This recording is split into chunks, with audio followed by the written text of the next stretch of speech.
2009 Buick LaCrosse. Now, I know a lot of folks probably come across this issue here and there. They get a p0430. Well, that's a secondary air injection pump, which is this pump down here. A lot of times water builds up in there, and the pump gets corroded and the motor fails inside of here. So you have to replace this when that comes. So that's what this thing is. You can probably get it for $70 or $80 online if you look for it hard enough.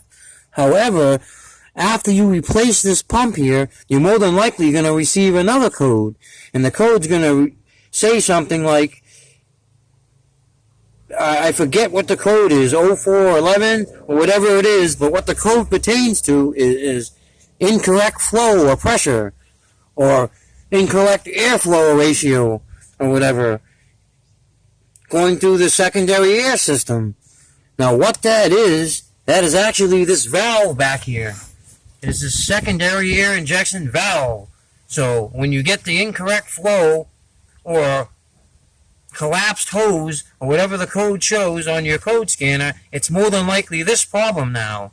You got to replace this valve. If you don't replace this valve after you replace the air pump, then the pump's going to burn out in a few months.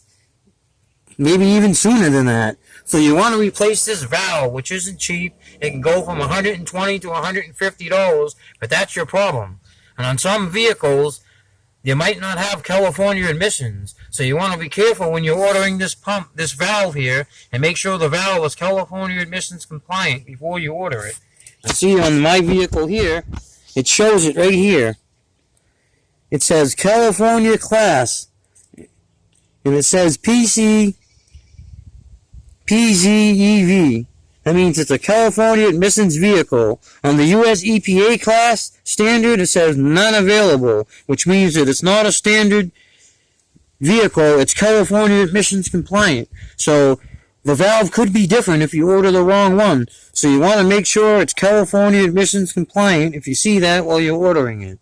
So if you get another check engine light, p0411 I believe it is, after you replace the motor here, the secondary air injection pump, or whatever, then you want to replace this valve back here too. And if you don't replace this valve because it's not opening properly or it's clogged up inside with carbon or whatever the case is, then you're going to burn out the motor eventually. So make sure you replace that too at the same time.